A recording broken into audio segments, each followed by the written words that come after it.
Hi ಎಲ್ಲರಿಗೂ ನಮಸ್ಕಾರ. ಇದು ನನ್ನ MCQ ಸೀರೀಸ್ನ 4ನೇ ವಿಡಿಯೋ ಆಗಿರುತ್ತೆ. ಮೊದಲನೇ 3 ಭಾಗದ ವಿಡಿಯೋ ಯಾರು ನೋಡಿಲ್ಲ ಪ್ಲೀಸ್ ಆ ವಿಡಿಯೋವನ್ನು ಒಮ್ಮೆ ನೋಡಿ, ಆಮೇಲೆ ಈ ವಿಡಿಯೋವನ್ನು ನೋಡಿ. MCQವನ್ನು ಶುರು ಮಾಡೋಣ. ಮೊದಲನೇ question, Samrat Samprati belongs to which dynasty? Samrat ಸಂಪ್ರತಿಯವರು ಯಾವ ವಂಶಕ್ಕೆ ಸೇರಿದವರಾಗಿದ್ದರು? ಇದಕ್ಕೆ ಸರಿಯಾದಂಥ ಉತ್ತರ ಆಪ್ಷನ್ ಬಿ, ಇವರು ಮೌರ್ಯ ವಂಶಕ್ಕೆ ಸೇರಿದವರಾಗಿದ್ದರು. ಮೌರ್ಯ ಸಾಮ್ರಾಜ್ಯದಲ್ಲಿ ತುಂಬ ಪ್ರಸಿದ್ಧವಾಗಿರುವಂಥ ರಾಜ ಇವರು. ಸೊ ಇವರ ಮೊಮ್ಮಗ ಆಗಿದ್ದರು ಇವರು ಸಾಮ್ರಾಟ್ ಸಂಪ್ರತಿಯವರು. ಸಾಮ್ರಾಟ್ ಸಂಪ್ರತಿಯವರು ಜೈನ ಧರ್ಮಕ್ಕೆ ಅಪಾರವಾದ ಕೊಡುಗೆಯನ್ನು ನೀಡಿದ್ದಾರೆ. ಅದಕ್ಕೋಸ್ಕರ ಇವರನ್ನು ಜೈನ ಅಶೋಕ ಅಂತ ಕರೀತಾರೆ. ಸೊ ಇಲ್ಲಿ ಇನ್ನೊಂದು ಕ್ವಶನ್ ಫ್ರೇಮ್ ಆಗ್ಬೋದು, ಜೈನ ಅಶೋಕ ಅಂತ ಯಾರನ್ನು ಕರೀತಾರೆ ಅಂತ ಸಾಮ್ರಾಟ್ ಸಂಪ್ರತಿ ಒಂದು ಆಪ್ಷನನ್ನು ಕೊಟ್ಟು ಕೇಳ್ಬೋದು. ಸೊ ನೆನ್ಪಿಟ್ಕೊಳ್ಳಿ, ಸಾಮ್ರಾಟ್ ಸಂಪ್ರತಿಯವರನ್ನು ಜೈನ್ ಅಶೋಕ ಅಂತ ಕರೀತಾರೆ. ಹಾಗೆ ಇದ್ರ ಜೊತೆಗೆ ನಿಮಗೆ ಬೇರೆ ಬೇರೆ ಡೈನಸ್ಟಿ ಅಂದರೆ ಬೇರೆ ಬೇರೆ ವಂಶದವರ ರಾಜರ ಹೆಸರುಗಳು ಗೊತ್ತಿರಬೇಕು.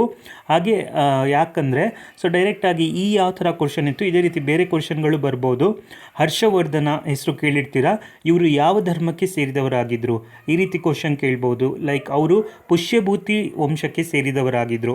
ಹಾಗೆ ಇಮ್ಮಡಿ ಪುಲಿಕೇಶಿ, ಇವರು ಚಾಲುಕ್ಯ ಧರ್ಮಕ್ಕೆ. ಸೊ ಎಲ್ಲ ವಂಶದವರ ಹೆಸರುಗಳನ್ನು ನೆನ್ಪಿಟ್ಕೊಳ್ಳಿ. ಹಾಗೆ ಅವರ ಫೇಮಸ್ ಬುಕ್ಗಳೇನಾದರೂ ಇದ್ದರೆ, ಅವರ ಫೇಮಸ್ ಕಾಂಟ್ರಿಬ್ಯೂಷನ್ ಕೊಡುಗೆಗಳು, ಸೊ ಇದ್ರ ಬಗ್ಗೆ ಓದ್ಕೊಳ್ಳಿ. ಮುಂದಿನ ಕ್ವಶನನ್ನು ನೋಡೋಣ. Which tribe is known as the head hunters of north East India? ಈಶಾನ್ಯ ಭಾರತದ ತಲೆಬೇಟೆಗಾರರು ಎಂದು ಯಾವ ಬುಡಕಟ್ಟನ್ನು ಕರೆಯುತ್ತಾರೆ ಅಂತ. ಇದಕ್ಕೆ ಸರಿಯಾದಂಥ ಉತ್ತರ ಆಪ್ಷನ್ ಸಿ, ಕೋನ್ಯಾಕ್ ಅನ್ನುವಂಥ ಜನಾಂಗದವರು. ಇವರು ಮುಖ್ಯವಾಗಿ ನಾಗಾಲ್ಯಾಂಡಲ್ಲಿ ಇದ್ದಾರೆ. ಇವರನ್ನು head hunters of north East India ಅಂದರೆ ತಲೆ ಬೇಟೆಗಾರರು ಅಂತ ಕರೀತಾರೆ. ಯಾಕಂದರೆ ಇವರು ಹಿಂದೆ ಯೋಧರ ಸಂಪ್ರದಾಯದ ಭಾಗವಾಗಿ ತಲೆ ಬೇಟೆಯನ್ನು ಮಾಡ್ತಾಯಿದ್ರು. ಬ್ರಿಟಿಷರು ಬಂದ ನಂತರ ಇದನ್ನು ಬ್ರೇಕ್ ಹಾಕಿದರು. ಸೊ ನೆನ್ಪಿಟ್ಕೊಳ್ಳಿ, ತಲೆ ಬೇಟೆಗಾರರು ಅಂತ ಯಾರಿಗೆ ಕರೀತಾರೆ ಅಂದರೆ ಕೋನ್ಯಾಕ್ ಅಥವಾ ಕೋನ್ಯಾಕ್ ನಾಗ ಅಂತ. ಇವರು ಮುಖ್ಯವಾಗಿ ನಾಗಾಲ್ಯಾಂಡಲ್ಲಿರ್ತಾರೆ. ಆದಿವಾಸಿಗಳು ತುಂಬ ಇಂಪಾರ್ಟೆಂಟ್ ಕಾನ್ಸೆಪ್ಟ್ ಎಲ್ಲ ಕಾಂಪಿಟೇಟಿವ್ ಎಕ್ಸಾಮ್ಗಳಿಗೆ. ಉದಾಹರಣೆಗೆ ತೋಡಾ ಆದಿವಾಸಿಗಳು ಎಲ್ಲಿದ್ದಾರೆ ಅಂದರೆ ಇವರು ತಮಿಳ್ನಾಡಲ್ಲಿದ್ದಾರೆ. ಹಾಗೆ ಕರ್ನಾಟಕದಲ್ಲಿರುವಂಥ ಆದಿವಾಸಿಗಳು ಕೊರಗ, ಜೀನು ಕುರುಬ, ಹಕ್ಕಿಪಿಕ್ಕಿ. ಸೊ ಈ ಆದಿವಾಸಿಗಳು, ಈ ರೀತಿ ಬೇರೆ ಬೇರೆ ಆದಿವಾಸಿಗಳೆಲ್ಲ ನೀವು ಇಡೀ ಇಂಡಿಯಾದಲ್ಲಿ ಯಾರ್ಯಾರಿದ್ದಾರೆ ಅದೆಲ್ಲ ನೆನ್ಪಿಟ್ಕೊಳ್ಳಿ. ನಿಮಗೆ ಏನು ಬೇಕು ಅಂದರೂ ಸಪ್ರೇಟ್ ವಿಡಿಯೋ ಪ್ಲೀಸ್ ಕಾಮೆಂಟಲ್ಲಿ ಮೆನ್ಷನ್ ಮಾಡಿ, ನಾನು ಮಾಡ್ತೀನಿ. Next question, Canary Islands belongs to which country? Canary ದ್ವೀಪಗಳು ಯಾವ ದೇಶಕ್ಕೆ ಸೇರಿದೆ? ಇದಕ್ಕೆ ಸರಿಯಾದಂಥ ಉತ್ತರ ಆಪ್ಷನ್ ಬಿ, ಸ್ಪೇನ್. ಕ್ಯಾನರಿ ದ್ವೀಪಗಳು ಸ್ಪೇನ್ಗೆ ಸೇರಿದೆ. ಆ್ಯಕ್ಚುಲಿ ಇದು ಅಟ್ಲಾಂಟಿಕ್ ಸಮುದ್ರದಲ್ಲಿ ಇದೆ. ಇದು ನೋಡೋಕ್ಕೆ ಆಫ್ರಿಕಾ ಹತ್ತಿರ ಇದೆ. ಸೊ ಅದಕ್ಕೆ ಕನ್ಫ್ಯೂಸ್ ಆಗಬೇಡಿ, ಇದು ಆ್ಯಕ್ಚುಲಿ ಸ್ಪೇನಿಗೆ ಬಿಲಾಂಗ್ ಆಗುತ್ತೆ. ಸ್ಪೇನ್ ಮತ್ತು ಆಫ್ರಿಕಾ ಮಧ್ಯೆ ಗ್ಯಾಪ್ ಇದೆ. ಹಾಗೆ ಕೆನರಿ ದ್ವೀಪಗಳು ಅಟ್ಲಾಂಟಿಕ್ ಸಮುದ್ರದಲ್ಲಿ ಬರುತ್ತೆ ಅನ್ನೋದನ್ನು ನೆನಪಲ್ಲಿ ಇಟ್ಕೊಳ್ಳಿ. ಮುಂದಿನ question, Punatsangchhu 2 hydroelectric project belongs to which country? Punatsangchhu 2 ಜಲವಿದ್ಯುತ್ ಯೋಜನೆ ಯಾವ ದೇಶದಲ್ಲಿದೆ? ಪುನತ್ ಸಾಂಗ್ಚು ಜಲವಿದ್ಯುತ್ ಯೋಜನೆ ಇದು ಭೂತಾನಲ್ಲಿದೆ. ಇದಕ್ಕೆ ನಮ್ಮ ಇಂಡಿಯಾದವರು ಫೈನಾನ್ಷಿಯಲ್ ಅಸಿಸ್ಟೆನ್ಸನ್ನು ಮಾಡ್ತಾ ಇದ್ದಾರೆ. ಅದಕ್ಕೋಸ್ಕರ ಇದು ತುಂಬಾ important India point of view ಅಲ್ಲಿ. ಸೊ ಇಲ್ಲಿ ಏನು ನೆನ್ಪಿಟ್ಕೊಳ್ಳಿ ಅಂದರೆ, ಇದು ಎಲ್ಲಿದೆ ಅಂತ ಕೇಳಿದರೆ ಭೂತಾನಲ್ಲಿ ಇದೆ. ಹಾಗೆ ಇದು ಯಾವ ನದಿ ಮೇಲೆ ಇದನ್ನು ಜಲವಿದ್ಯುತ್ ಯೋಜನೆಯನ್ನು ಕಟ್ತಾ ಇದ್ದಾರೆ ಅಂತ ಅಂದರೆ ಪುನತ್ ಸಾಂಗ್ಚು ನದಿನೇ. ಇದು ಎಲ್ಲಿ ಬರುತ್ತೆ ಅಂದರೆ ಭೂತಾನಲ್ಲಿ ಬರುತ್ತೆ. ಐ ಹೋಪ್ ನಿಮಗೆ ಈ ಕ್ವಶನ್ ಅರ್ಥ ಆಯಿತು ಅಂತ ಅಂದ್ಕೊಳ್ತೀನಿ. ಮುಂದಿನ ಕ್ವಶನನ್ನು ನೋಡೋಣ. World Economic Outlook is released by which organisation? ವಿಶ್ವ ಆರ್ಥಿಕ ದೃಷ್ಟಿಕೋನ ವರದಿಯನ್ನು ಯಾವ ಸಂಸ್ಥೆ ಪ್ರಕಟಿಸುತ್ತೆ? ಸೊ ಈ ರಿಪೋರ್ಟನ್ನು ಯಾವ ಸಂಸ್ಥೆ ಪ್ರತಿನಿಧಿಸುತ್ತೆ ಅಂದರೆ ಇಂಟರ್ನ್ಯಾಷನಲ್ ಮಾನಿಟರಿ ಫಂಡ್, ಅಂತಾರಾಷ್ಟ್ರೀಯ ಹಣಕಾಸು ನಿಧಿ. ಇವರು ಈ ರಿಪೋರ್ಟನ್ನು ಪಬ್ಲಿಷ್ ಮಾಡ್ತಾರೆ. ಇದರಲ್ಲಿ ನಮ್ಮ ಆರ್ಥಿಕ ವ್ಯವಸ್ಥೆ ಬಗ್ಗೆ ಕಂಪ್ಲೀಟಾಗಿ ಇವರು ಕೊಡ್ತಾರೆ. ಈ ಥರದ ಬೇರೆ ಬೇರೆ ರಿಪೋರ್ಟ್ಸ್ಗಳು ಅಂದರೆ ಕರೆಂಟ್ ವರ್ಷದಲ್ಲಿ ಯಾವ್ಯಾವುದು ರಿಲೀಸ್ ಆಗಿರುತ್ತೆ ಅಂಥದ್ದು ಎಕ್ಸಾಮ್ಗೆ ತುಂಬಾ ಇಂಪಾರ್ಟೆಂಟ್ ಆಗುತ್ತೆ. ಉದಾಹರಣೆಗೆ ವರ್ಲ್ಡ್ ಬ್ಯಾಂಕ್ ಅವರು ವರ್ಲ್ಡ್ ಡೆವಲಪ್ಮೆಂಟ್ ರಿಪೋರ್ಟ್ ಅನ್ನೋದನ್ನು ರಿಲೀಸ್ ಮಾಡ್ತಾರೆ. ಹಾಗೆ ಗ್ಲೋಬಲ್ ಕಾಂಪಿಟೇಟಿವ್ನೆಸ್ ರಿಪೋರ್ಟ್ ಇದನ್ನು ವರ್ಲ್ಡ್ ಎಕನಾಮಿಕ್ ಫೋರಮ್ ಅವರು ರಿಲೀಸ್ ಮಾಡ್ತಾರೆ. ಸೊ ನಾನು ಕನ್ನಡದಲ್ಲೂ ಇಲ್ಲಿ ಕೊಟ್ಟಿದ್ದೀನಿ, ನೀವು ಇದನ್ನು ನೋಡ್ಕೊಳ್ಳಿ. ಮುಂದಿನ ಕ್ವಶನನ್ನು ನೋಡೋಣ. Who is the current president of the world bank? ಪ್ರಸ್ತುತ ವಿಶ್ವ ಬ್ಯಾಂಕ್ನ ಅಧ್ಯಕ್ಷರು ಯಾರು? ಇದಕ್ಕೆ ಸರಿಯಾದಂಥ ಉತ್ತರ ಆಪ್ಷನ್ ಬಿ ಅಜಯ್ ಬಾಂಗಾ. ಅಜಯ್ ಬಾಂಗಾ ಅವರು ವಿಶ್ವ ಬ್ಯಾಂಕಿನ ಅಧ್ಯಕ್ಷರಾಗಿದ್ದಾರೆ. ಇವರು ನಮ್ಮ ಭಾರತ ದೇಶಕ್ಕೆ ಬಿಲಾಂಗ್ ಮಾಡ್ತಾರೆ. ಸೊ ನಮ್ಮ ಭಾರತಕ್ಕೆ ಸಂಬಂಧಪಟ್ಟಂಗೆ ಯಾರ್ಯಾರೆಲ್ಲ ಅಧ್ಯಕ್ಷರು ಆಗ್ತಾರೆ, ಸೊ ಆಗಿದ್ದಾರೆ ಕರೆಂಟ್ಲಿ, ಸೊ ಅದ್ರ ಮೇಲೂ ಸ್ವಲ್ಪ ಫೋಕಸ್ ಮಾಡಿ. ಸೊ ಇದು ತುಂಬಾ ಹೆಲ್ಪ್ ಆಗುತ್ತೆ. ಸೊ ವಿಶ್ವ ಬ್ಯಾಂಕ್ನ ಅಧ್ಯಕ್ಷರು ಯಾರು ಅಂದರೆ ಅಜಯ್ ಬಾಂಗಾ. ಹಾಗೆ ಗೂಗಲ್ನ ಕರೆಂಟ್ CEO ಯಾರು? ಸುಂದರ್ ಪಿಚಾಯ್. ಇವರು ಕೂಡ ನಮ್ಮ ಭಾರತದವರು. ಇದೇ ರೀತಿ ನಾನು ಐಡಿಯಾ ಬರಲಿ ಅಂತ ಎಲ್ಲ ಥರದ ಕ್ವಶನ್ ಹೇಳ್ತಾ ಇದ್ದೀನಿ. ಸಾಧ್ಯ ಆದರೆ ನಾನು ಈ ಥರದ ಕ್ವಶನ್ಗಳ ಟಾಪಿಕ್ ಬಗ್ಗೆನೂ ವೀಡಿಯೋಸ್ ಮಾಡ್ತೀನಿ. ಇದು ಹೆಚ್ಚಿನ ವ್ಯೂ ಬಂದರೆ ಮಾತ್ರ ಮಾಡೋಕ್ಕೆ ಸಾಧ್ಯ. ಇಲ್ಲಿ ಇನ್ನೊಂದು ಕಾನ್ಸೆಪ್ಟನ್ನು ನೆನ್ಪಿಟ್ಕೊಳ್ಳಿ. ಇಂಟರ್ನ್ಯಾಷನಲ್ ಮಾನಿಟರಿ ಫಂಡ್ ಇದರ ಮುಖ್ಯ ಕಚೇರಿ ಎಲ್ಲಿದೆ ಅಂತ ಡೈರೆಕ್ಟಾಗಿ ಕೇಳ್ಬೋದು. ಸೊ ಅಂತಾರಾಷ್ಟ್ರೀಯ ಹಣಕಾಸು ಸಂಸ್ಥೆಯವರ ಮುಖ್ಯ ಕಚೇರಿ ವಾಷಿಂಗ್ಟನ್ DC ಇದು ಅಮೆರಿಕಾದಲ್ಲಿ ಬರುತ್ತೆ, USA. ಹಾಗೆ ವರ್ಲ್ಡ್ ಬ್ಯಾಂಕ್ ಇವರ ಹೆಡ್ ಕ್ವಾರ್ಟರ್ ಎಲ್ಲಿ ಬರುತ್ತೆ ಅಂದರೆ ಮುಖ್ಯ ಕಚೇರಿ ಇವ್ರದ್ದು ಕೂಡ ವಾಷಿಂಗ್ಟನ್ DC ಬರುತ್ತೆ. ಹಾಗೆ ವಿಶ್ವ ವ್ಯಾಪಾರ ಸಂಸ್ಥೆ ವರ್ಲ್ಡ್ ಟ್ರೇಡ್ ಆರ್ಗನೈಸೇಷನ್ ಇದರ ಹೆಡ್ ಕ್ವಾರ್ಟರ್ ಎಲ್ಲಿ ಬರುತ್ತೆ ಅಂದರೆ ಜಿನೆವಾದಲ್ಲಿ ಬರುತ್ತೆ. ಜಿನೆವಾ ಇದು ಸ್ವಿಟ್ಜರ್ಲ್ಯಾಂಡಲ್ಲಿ. ಜಿನೆವಾದಲ್ಲಿ ತುಂಬಾ ಈ ಥರ ಅಂತಾರಾಷ್ಟ್ರೀಯ ಕಚೇರಿಗಳು ಬರುತ್ತೆ. ಸೊ ಕೆಲವೊಂದು ಇಲ್ಲಿ ಬರುತ್ತೆ, ಎಲ್ಲ ಕಚೇರಿಗಳು ಇಲ್ಲಿ ಬರಲ್ಲ. ಉದಾಹರಣೆಗೆ ನೀವು ನೋಡಿದ್ರಿ IMF ಅವ್ರದ್ದು ವಾಷಿಂಗ್ಟನ್ನಲ್ಲಿದೆ. ಸೊ ಕನ್ಫ್ಯೂಸ್ ಆಗಬೇಡಿ. ನೆಕ್ಸ್ಟ್ ಕ್ವಶನನ್ನು ನೋಡೋಣ. The 10th schedule of Indian constitution is related to ಭಾರತೀಯ ಸಂವಿಧಾನದ 10ನೇ ಅನುಸೂಚಿ ಯಾವುದಕ್ಕೆ ಸಂಬಂಧಿಸಿದೆ ಅಂತ. ಸೊ ಇದಕ್ಕೆ ಸರಿಯಾದಂಥ ಉತ್ತರ ಆಪ್ಷನ್ ಬಿ ಆ್ಯಂಟಿ ಡಿಫೆಕ್ಷನ್ ಲಾ, ಪಕ್ಷಾಂತರ ನಿಷೇಧ ಕಾಯ್ದೆಗೆ ಸಂಬಂಧಿಸಿರುವಂಥದ್ದು ಭಾರತದ ಸಂವಿಧಾನದ 10ನೇ ಅನುಸೂಚಿಯಲ್ಲಿದೆ. ಇದು ತುಂಬಾ ಇಂಪಾರ್ಟೆಂಟ್ ಕಾನ್ಸೆಪ್ಟ್. ಏನಕ್ಕಂದರೆ ಎಷ್ಟೋ ಜನ MLAಗಳು ಒಂದು ಪಾರ್ಟಿಯಿಂದ ಎಲೆಕ್ಟ್ ಆಗಿರ್ತಾರೆ, ಅವರಿಗೆ ಹಣದ ಆಮಿಷವನ್ನು ಕೊಟ್ಟು ಬೇರೆ ಪಾರ್ಟಿಗೆ ಅವರು ಶಿಫ್ಟ್ ಆಗ್ತಾರೆ. ಸೊ ಅದು ಹಾಗೆ ನಡಿಬಾರ್ದು ಅನ್ನೋದಕ್ಕೋಸ್ಕರ ನಮ್ಮ ಸಂವಿಧಾನದಲ್ಲಿ 10ನೇ ಅಧಿಸೂಚನೆಯನ್ನು ಆ್ಯಡ್ ಮಾಡಿದ್ದಾರೆ. ಇದು ಯಾವುದಕ್ಕೆ ಸಂಬಂಧಿಸಿರೋದಂದರೆ ಪಕ್ಷಾಂತರ ನಿಷೇಧ ಕಾಯ್ದೆ. ಸೊ ಹೆಸರಲ್ಲೇ ಇದೆ ನೋಡಿ, ಪಕ್ಷಾಂತರ ನಿಷೇಧ ಕಾಯ್ದೆ ಅಂತ. ಸೊ ಇದು ಯಾವಾಗ ಬಂತು ಅಂತಲೂ ಕೇಳ್ಬೋದು. ಇದು 1985ರಲ್ಲಿ ಬಂತು. ಸೊ ಈ ಪಾಯಿಂಟು ನೆನಪಿಟ್ಕೊಳ್ಳಿ. ಇದನ್ನು 52ನೇ ಸಂವಿಧಾನದ ತಿದ್ದುಪಡಿಯ ಮುಖಾಂತರ ನಾವು ಇದನ್ನು ತಂದ್ವಿ. 10ನೇ ಶೆಡ್ಯೂಲ್ ನೆನಪಿಟ್ಕೋಬೇಕು. 1985ನೇ ಇಸ್ವಿಯಲ್ಲಿ ಇದನ್ನು ತಂದರು. ಹಾಗೆಯೇ 52ನೇ ಸಂವಿಧಾನದ ತಿದ್ದುಪಡಿ ಮೂಲಕ ಇದನ್ನು ತಂದರು. Next question, what is the theme of world environment day 2026? ಹಿಂದಿನ ವಿಡಿಯೋದಲ್ಲಿ ನಾವು ನೋಡಿದ್ವಿ ವರ್ಲ್ಡ್ ಎನ್ವಿರಾನ್ಮೆಂಟ್ ಡೇ ಯಾವಾಗ ಮಾಡ್ತಾರಂತ. ಸೊ ಇದು ಗೊತ್ತಿರುತ್ತೆ, ಜೂನ್ 5ನೇ ತಾರೀಕಿಗೆ ವರ್ಲ್ಡ್ ಎನ್ವಿರಾನ್ಮೆಂಟ್ ಡೇ ಮಾಡ್ತಾರೆ. ಸೊ ಈ ಕ್ವಶನಲ್ಲಿ ಇದರ ಥೀಮ್ ಏನು ಅಂತ ಕೇಳ್ತಾ ಇದ್ದಾರೆ, ಅಂದರೆ ಘೋಷವಾಕ್ಯ ಏನು ಅಂತ. ಸೊ ಇದರ ಘೋಷವಾಕ್ಯ ಏನು ಅಂದರೆ inspired by nature for climate for our future ಅಂತ. ಪ್ರಕೃತಿಯಿಂದ ಪ್ರೇರಣೆ, ಹವಾಮಾನಕ್ಕಾಗಿ ನಮ್ಮ ಭವಿಷ್ಯಕ್ಕಾಗಿ ಅನ್ನುವಂಥದ್ದು ಈ ವರ್ಷದ ಘೋಷವಾಕ್ಯ ಆಗಿರುತ್ತೆ. ಸೊ ಇದನ್ನು ನೆನಪಲ್ಲಿ ಇಟ್ಕೊಳ್ಳಿ. ಈ ಥರ ಕರೆಂಟ್ ಈವೆಂಟ್ಸ್ಗಳ ಘೋಷವಾಕ್ಯ ಕೂಡ ತುಂಬಾ ಇಂಪಾರ್ಟೆಂಟ್ ಆಗುತ್ತೆ ಎಕ್ಸಾಮ್ಗಳಿಗೆ ಮುಂದೆ. ಮತ್ತು ಈ ವರ್ಲ್ಡ್ ಎನ್ವಿರಾನ್ಮೆಂಟ್ ಡೇಯನ್ನು ಯಾರು ಆರ್ಗನೈಸ್ ಮಾಡ್ತಾರೆ ಅಂದರೆ ಇದರ ಆಯೋಜಕರು ಯಾರು ಅಂತಲೂ ಕೇಳ್ಬೋದು. ಸೊ ಇದಕ್ಕೆ ಸರಿಯಾದಂಥ ಉತ್ತರ UNEP, United Nation Environment Programme ಅವರು. ಸೊ ಇದನ್ನು ಆರ್ಗನೈಸ್ ಮಾಡಿದರು ಈ ವರ್ಷ. ಸೊ ಈ ವರ್ಷದ ಹೋಸ್ಟ್ ಕಂಟ್ರಿ ಯಾರು ನಡೆಸಿದ್ರು ಅಂದರೆ ಅಜರ್ಬೈಜಾನ್ ಅನ್ನುವಂಥ ದೇಶ ಈ ವರ್ಷದ ವರ್ಲ್ಡ್ ಎನ್ವಿರಾನ್ಮೆಂಟ್ ಡೇಯನ್ನು ಹೋಸ್ಟ್ ಮಾಡಿದರು. ಮುಂದಿನ ಕ್ವಶನನ್ನು ನೋಡೋಣ. Which of the following is A constitutional body? ಕೆಳಗಿನವುಗಳಲ್ಲಿ ಯಾವುದು ಸಂವಿಧಾನಾತ್ಮಕ ಸಂಸ್ಥೆ? ಸೊ 4 ಆಪ್ಷನ್ ಕೊಟ್ಟಿದ್ದೀನಿ. ಸೊ ಇದರಲ್ಲಿ ಎಲೆಕ್ಷನ್ ಕಮಿಷನ್ ಆಫ್ ಇಂಡಿಯಾ ಇದು ಭಾರತದಲ್ಲಿ ಸಂವಿಧಾನಾತ್ಮಕ ಬಾಡಿ ಆಗಿರುತ್ತೆ. ಇದು ಉಳಿದಿದ್ದು ನ್ಯಾಷನಲ್ ಹ್ಯೂಮನ್ ರೈಟ್ಸ್ ಕಮಿಷನ್, ನೀತಿ ಆಯೋಗ್, ಹಾಗೆ ಸೆಂಟ್ರಲ್ ಇನ್ಫಾರ್ಮೇಷನ್ ಕಮಿಷನ್ ಇವನ್ನು ಶಾಸನಬದ್ಧವಾಗಿ ಮಾಡಿದ್ದಾರೆ.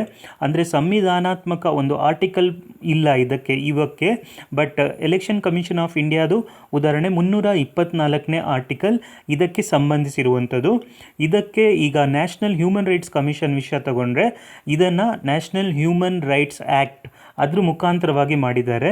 ಹಾಗೆ ನೀತಿ ಆಯೋಗನ್ನು ಮೊದಲು ಇದ್ದಂಥ ಪ್ಲ್ಯಾನಿಂಗ್ ಕಮಿಷನನ್ನು ಅದನ್ನು ಡೆಸ್ಟ್ರಾಯ್ ಮಾಡಿ ನೆಕ್ಸ್ಟ್ ನೀತಿ ಆಯೋಗನ್ನು ತಂದರು. ಗೊತ್ತಾಯ್ತಾ? ಸೊ ಈ ರೀತಿ ಕಾನ್ಸ್ಟಿಟ್ಯೂಷನಲ್ ಬಾಡಿಗಳು ಯಾವ್ಯಾವ್ದಿದೆ. ಸೊ ಒಂದು ಸಲ ಎಲ್ಲ ನೋಡ್ಕೊಳ್ಳಿ. ಮುಂದಿನ ಕ್ವಶನನ್ನು ನೋಡೋಣ. Who is the chairperson of ನೀತಿ ಆಯೋಗ್? ನೀತಿ ಆಯೋಗದ ಅಧ್ಯಕ್ಷರು ಯಾರು? ನೀತಿ ಆಯೋಗದ ಅಧ್ಯಕ್ಷರು ಯಾರಾಗಿರ್ತಾರೆ ಅಂದರೆ ಭಾರತದ ಪ್ರಧಾನಮಂತ್ರಿಗಳು ನೀತಿ ಆಯೋಗದ ಅಧ್ಯಕ್ಷರಾಗಿರ್ತಾರೆ. ಸೊ ಇಲ್ಲಿ ಕನ್ಫ್ಯೂಸ್ ಆಗೋದು ಬೇಡ, PM ಅಂತ ನೆನಪಲ್ಲಿ ಇಟ್ಕೊಳ್ಳಿ. ಹಾಗೆ CEO ಯಾರು ಅಂತಲೇ ಕೇಳ್ಬೋದು. ನೀತಿ ಆಯೋಗ್ನ CEO ಯಾರು ಅಂತ, ಕರೆಂಟ್ CEO ಅಂತ ಕೇಳಿದರೆ BVR ಸುಬ್ರಹ್ಮಣ್ಯಂ ಇವರು ಆಗ್ತಾರೆ. ಹಾಗೆ ನೀತಿ ಆಯೋಗ್ ಯಾವಾಗ ಶುರು ಆಗಿದ್ದು ಅಂದರೆ 1 ಜಾನ್ 2015 2015ನೇ ಇಸ್ವಿಯಲ್ಲಿ ಇದು ಶುರು ಆಯಿತು. ಆಗಲೇ ನಾನು ಹೇಳಿದೆ, ಇದು ಪ್ಲ್ಯಾನಿಂಗ್ ಕಮಿಷನನ್ನು ರೀಪ್ಲೇಸ್ ಮಾಡಿ ನೀತಿ ಆಯೋಗನ ಮಾಡಿದರು. ಹಾಗೆ ನೀತಿ ಆಯೋಗ್ನ ಫುಲ್ ಫಾರ್ಮ್ ಏನು ಇದು ಕೂಡ ನೋಡ್ಕೊಳ್ಳಿ.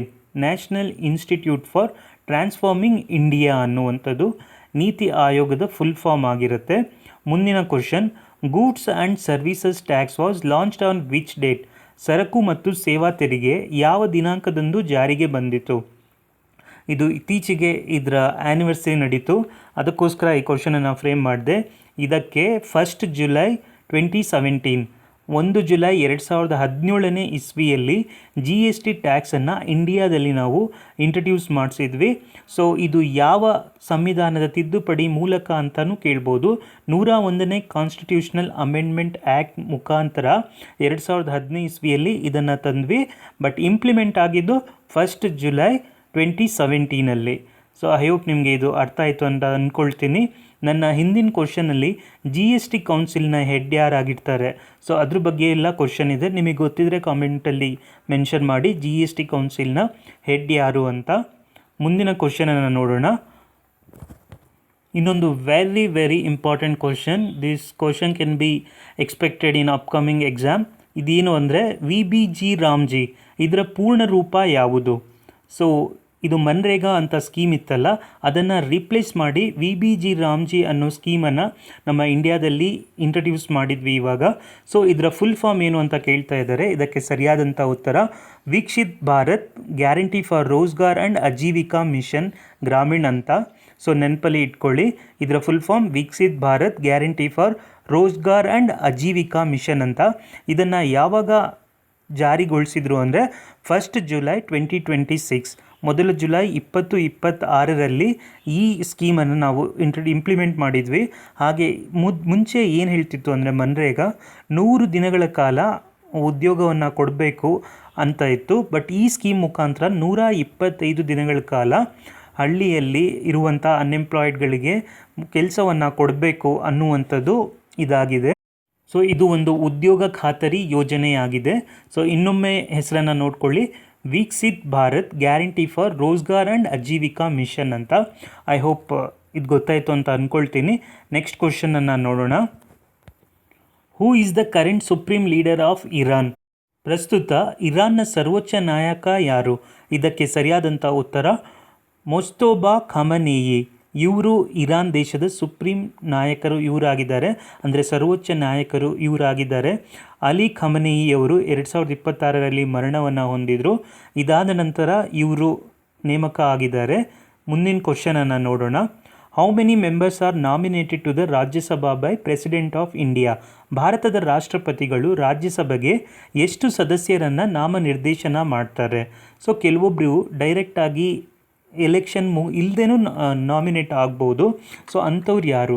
ಸೊ ಎಲ್ಲರೂ ಎಲೆಕ್ಷನ್ನಿಗೆ ನಿಂತ್ಕೊಳ್ಳೋಕ್ಕಾಗಲ್ಲ, ಯಾಕಂದರೆ ಎಲೆಕ್ಷನಲ್ಲಿ ಮನಿ ಪವರ್ ಬೇಕು, ಹಾಗೆ ಮಸಲ್ ಪವರ್ ಬೇಕು. ಸೊ ಆ ಥರ ಇರಬೇಕಾದ್ರೆ ಕೆಲವೊಬ್ಬರಿಗೆ ಏನೇನೋ ಅಚೀವ್ ಮಾಡಬೇಕು, ಹಾಗೆ ಹೊಸದಾಗಿ ಇನ್ನೋವೇಷನ್ ಮಾಡಬೇಕು, ಈ ರೀತಿಯೆಲ್ಲ ಆಸೆಗಳಿರುತ್ತೆ. ಅದಕ್ಕೋಸ್ಕರ ಅಂತ ನಮ್ಮ ಸಂವಿಧಾನದಲ್ಲಿ ರಾಷ್ಟ್ರಪತಿಯವರಿಗೆ ಈ ಪವರನ್ನು ಕೊಟ್ಟಿದ್ದಾರೆ.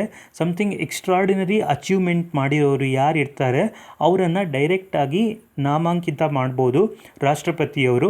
ಒಟ್ಟು 12 ಜನರಿಗೆ ಈ ರೀತಿ ಮಾಡ್ತಾರೆ ರಾಷ್ಟ್ರಪತಿಯವರು. ಸೊ ಇಲ್ಲಿ how many members are nominated to the Rajya Sabha ಅಂತ ಕೇಳ್ತಾ ಇದ್ದಾರೆ. ಸೊ 12 ಜನರನ್ನು ರಾಷ್ಟ್ರಪತಿಗಳು ರಾಜ್ಯಸಭೆಗೆ ನಾಮನಿರ್ದೇಶನವನ್ನು ಮಾಡ್ತಾರೆ. ಸೊ ನೆನ್ಪಿಟ್ಕೊಳ್ಳಿ, ಇದು ಸಂವಿಧಾನದ 80ನೇ ಆರ್ಟಿಕಲ್ ಮೂಲಕ ರಾಷ್ಟ್ರಪತಿಗಳು ನಾಮಾಂಕಿತವನ್ನು ಮಾಡ್ತಾರೆ. ಸೊ ನೆನಪಲ್ಲಿಟ್ಕೊಳ್ಳಿ. ಮುಂದಿನ ಕ್ವಶನನ್ನು ನೋಡೋಣ. Which place is known as the Jallianwala Bagh of Karnataka? ಕರ್ನಾಟಕದ ಜಲಿಯನ್ ವಾಲಾಬಾಗ್ ಎಂದು ಯಾವ ಸ್ಥಳವನ್ನು ಕರೀತಾರೆ? ಇದಕ್ಕೆ ಸರಿಯಾದಂಥ ಉತ್ತರ ವಿದುರಾಶ್ವಥ. ವಿದುರಾಶ್ವಥವನ್ನು ಕರ್ನಾಟಕದ ಜಲಿಯನ್ ವಾಲಾಬಾಗ್ ಅಂತ ಕರೀತಾರೆ. ಯಾಕೆ ಹಾಗೆ ಕರೀತಾರೆ ಅಂದರೆ 1938 ಏಪ್ರಿಲ್ 25ರಂದು ಧ್ವಜ ಸತ್ಯಾಗ್ರಹ ನಡೀತಿರ್ಬೇಕಾದ್ರೆ ಪೊಲೀಸರು ಗೋಲಿಬಾರನ್ನು ಮಾಡಿದರು. ಆವಾಗ 32 ಸ್ವಾತಂತ್ರ್ಯ ಹೋರಾಟರು ಹತಾತ್ಮರಾಗಿದ್ದರು. ಆ ಕಾರಣಕ್ಕೋಸ್ಕರ ಇದನ್ನು ಕರ್ನಾಟಕದ ಜಲಿಯನ್ ವಾಲಾಬಾಗ್ ಅಂತ ಕರೀತಾರೆ. ಜಾಗ ಯಾವುದು ಅಂತ ಹೇಳಿದೆ, ವಿದುರಾಶ್ವತ್ಥ. ಇದು ಎಲ್ಲಿ ಬರುತ್ತೆ ಅಂದರೆ ಚಿಕ್ಕಬಳ್ಳಾಪುರದಲ್ಲಿ ಬರುತ್ತೆ. ಮುಂದಿನ ಕ್ವಶನನ್ನು ನೋಡೋಣ. The Quit India Movement was launch from which place? ಭಾರತ ಬಿಟ್ಟು ತೊಲಗಿ ಈ ಚಳುವಳಿ ಯಾವ ಸ್ಥಳದಿಂದ ಆರಂಭ ಮಾಡಿದರು? ಇದಕ್ಕೆ ಸರಿಯಾದಂಥ ಉತ್ತರ ಆಪ್ಷನ್ ಬಿ, ಗೋವಾಲಿಯಾ ಟ್ಯಾಂಕ್ ಮೈದಾನ್, ಬಾಂಬೆ. ಸೊ ಮುಂಬೈಯಿಂದ ಈ ಚಳುವಳಿಯನ್ನು ಪ್ರಾರಂಭ ಮಾಡಿದರು. ಈ ಚಳುವಳಿಗೆ ಆಗಸ್ಟ್ 8 ಚಳುವಳಿ ಅಂತಲೂ ಇನ್ನೊಂದು ಹೆಸರಿದೆ, ಸೊ ನೆನಪಿಟ್ಕೊಳ್ಳಿ. ಹಾಗೆ ಇದರ ಘೋಷವಾಕ್ಯ ಏನು ಅಂದರೆ ಮಾಡು ಇಲ್ಲವೇ ಮಡಿ, ಡೂ ಆರ್ ಡೈ. ಇದು ಇದರ ಘೋಷವಾಕ್ಯ ಆಗಿತ್ತು, ಕ್ವಿಟ್ ಇಂಡಿಯಾ ಮೂವ್ಮೆಂಟು. ಸೊ ಇದಕ್ಕೆ ಗಾಂಧೀಜಿಯವರು ಶುರು ಮಾಡಿದರು. ಸೊ ಇದೆಲ್ಲ ನೆನಪಲ್ಲಿ ಇಟ್ಕೊಳ್ಳಿ ಈ ಪಾಯಿಂಟ್ಸ್ಗಳು. ಮುಂದಿನ ಕ್ವಶನನ್ನು ನೋಡೋಣ. Isuru associated with the Quit India Movement is located in which district of Karnataka? ಭಾರತ ಬಿಟ್ಟು ತೊಲಗಿ ಚಳುವಳಿಗೆ ಸಂಬಂಧಿಸಿದ ಈಸೂರು ಕರ್ನಾಟಕದ ಯಾವ ಜಿಲ್ಲೆಯಲ್ಲಿ ಇದೆ?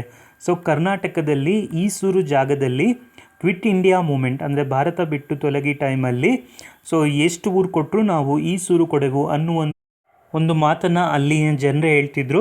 ಸೊ ಇದು ಯಾವ ಜಿಲ್ಲೆಯಲ್ಲಿ ಬರುತ್ತೆ ಅಂದರೆ ನಮ್ಮ ಕರ್ನಾಟಕ ರಾಜ್ಯದ ಶಿವಮೊಗ್ಗ ಜಿಲ್ಲೆಯಲ್ಲಿ ಈಸೂರು ಅನ್ನುವಂತಹ ಒಂದು ಜಾಗ ಬರುತ್ತೆ. ಸೊ ನೆನ್ಪಿಟ್ಕೊಳ್ಳಿ, ಈಸೂರು ಅನ್ನೋದು ಯಾವ ಚಳುವಳಿಗೆ ಸಂಬಂಧಿಸಿದ್ದು ಅಂತಲೂ ಕ್ವಶನ್ ಕೇಳ್ಬೋದು. ಕ್ವಿಟ್ ಇಂಡಿಯಾ ಮೂವ್ಮೆಂಟ್ ಅಂದರೆ ಭಾರತ ಬಿಟ್ಟು ತೊಲಗಿ ಚಳುವಳಿಗೆ ಸಂಬಂಧಿಸಿದ್ದು. ಹಾಗೆ ಇದು ಯಾವ ಜಿಲ್ಲೆಯಲ್ಲಿದೆ ಅಂತ ಕೇಳಿದರೆ ಇದು ಶಿವಮೊಗ್ಗ ಜಿಲ್ಲೆಯಲ್ಲಿ ಇರುವಂತಹ ಒಂದು ಜಾಗ ಇದಾಗಿದೆ. ಸೊ ಮುಂದಿನ ಕ್ವಶನನ್ನು ನೋಡೋಣ. Shivapura is famous in Karnataka's freedom struggle for which event? ಕರ್ನಾಟಕದ ಸ್ವಾತಂತ್ರ್ಯ ಹೋರಾಟದಲ್ಲಿ ಶಿವಪುರ ಯಾವ ಘಟನೆಗೆ ಪ್ರಸಿದ್ಧವಾಗಿದೆ? ಶಿವಪುರ ಅನ್ನುವಂತಹ ಒಂದು ಜಾಗ ಇದು ಮದ್ದೂರು ಹತ್ರ ಬರುತ್ತೆ. ಸೊ ಇದು ಫ್ಲ್ಯಾಗ್ ಹೋಸ್ಟಿಂಗ್, ಧ್ವಜಾರೋಹಣ, ಧ್ವಜ ಸತ್ಯಾಗ್ರಹ ಇದಕ್ಕೋಸ್ಕರ ಶಿವಪುರ ಎನ್ನುವಂಥ ಜಾಗ ಪ್ರಸಿದ್ಧಿಯನ್ನು ಪಡೆದುಕೊಂಡಿದೆ. Next question, Shivapura flag movement took place in which year? Shivapura ಧ್ವಜ ಸತ್ಯಾಗ್ರಹ ಯಾವ ವರ್ಷದಲ್ಲಿ ನಡೀತು? ಇದಕ್ಕೆ ಸರಿಯಾದಂಥ ಉತ್ತರ 1938, 1938ನೇ ಇಸ್ವಿಯಲ್ಲಿ ಶಿವಪುರ ಧ್ವಜ ಸತ್ಯಾಗ್ರಹ ನಡೀತು. Who was the only person from Karnataka to participate in the Dandi march along with the Mahatma Gandhi? Mahatma ಗಾಂಧಿಯವರೊಂದಿಗೆ ದಂಡಿ ಉಪ್ಪಿನ ಸತ್ಯಾಗ್ರಹದಲ್ಲಿ ಭಾಗವಹಿಸಿದ ಕರ್ನಾಟಕದ ಏಕೈಕ ವ್ಯಕ್ತಿ ಯಾರು? ಸೊ ಈ ಚಳುವಳಿಗೆ ಕರ್ನಾಟಕದಿಂದ ಒಬ್ಬರೇ ಅಟೆಂಡ್ ಆಗಿದ್ದರು. ಅವ್ರು ಯಾರು ಅಂದರೆ ಮೈಲಾರ ಮಹದೇವಪ್ಪ ಅವರು. ಸೊ ಇದು ವೆರಿ ಇಂಪಾರ್ಟೆಂಟ್, ನೆನ್ಪಿಟ್ಕೊಳ್ಳಿ. ಮೈಲಾರ ಮಹದೇವಪ್ಪ ಅವರು ಗಾಂಧೀಜಿಯವರ ಜೊತೆ ಉಪ್ಪಿನ ಸತ್ಯಾಗ್ರಹದಲ್ಲಿ ಕರ್ನಾಟಕದಿಂದ ಭಾಗಿಯಾಗಿದ್ದಂತಹ ಒಬ್ಬರೇ ವ್ಯಕ್ತಿ. Next question, on the banks of which river was the national flag hosted during the Shivapura flag movement? Shivapura ಧ್ವಜ ಸತ್ಯಾಗ್ರಹದ ಸಂದರ್ಭದಲ್ಲಿ ರಾಷ್ಟ್ರಧ್ವಜವನ್ನು ಯಾವ ನದಿಯ ದಡದಲ್ಲಿ ಹಾರಿಸಲಾಯಿತು? ಈ ಥರದ್ದು ತುಂಬಾ ಇಂಪಾರ್ಟೆಂಟ್ ಕ್ವಶನ್. ಇದು ಯಾವ ನದಿಯ ದಡದ ಮೇಲೆ ಫ್ಲ್ಯಾಗನ್ನು ಹೋಸ್ಟ್ ಮಾಡಿದರು ಅಂದರೆ ಶಿಂಷಾ ನದಿಯ ದಡದಲ್ಲಿ ಶಿವಪುರ ಧ್ವಜ ಸತ್ಯಾಗ್ರಹದ ಟೈಮಲ್ಲಿ ಫ್ಲ್ಯಾಗನ್ನು ಅಲ್ಲಿ ಹೋಸ್ಟ್ ಮಾಡಿದರು. ಸೊ ಈ ವಿಡಿಯೋದಲ್ಲಿ ನಾವು ಸಾಕಷ್ಟು ಕ್ವಶನ್ಗಳನ್ನು ಡಿಸ್ಕಸ್ ಮಾಡಿದ್ವಿ, ಹಾಗೆ ಎಕ್ಸ್ಟ್ರಾ ಇನ್ಫಾರ್ಮೇಷನ್ ಕೂಡ ಹೇಳಿದೆ. ಇದೇ ರೀತಿಯ ಕಂಟೆಂಟ್ಸ್ಗಳು ಬೇಕು ಅಂದರೆ ದಯವಿಟ್ಟು ಹಿಂದಿನ ವಿಡಿಯೋಗಳಿಗೂ ಹೋಗಿ ಒಮ್ಮೆ ನೋಡಿ. ಹಾಗೆ ಈ ವಿಡಿಯೋವನ್ನು ನೋಡಿದ್ದಕ್ಕಾಗಿ ನಿಮ್ಮೆಲ್ಲರಿಗೂ ಧನ್ಯವಾದಗಳು. ಈ ವಿಡಿಯೋಗೆ ಲೈಕ್, ಶೇರ್, ಸಬ್ಸ್ಕ್ರೈಬ್ ಮಾಡೋದನ್ನು ಮರಿಬೇಡಿ. Thank you so much.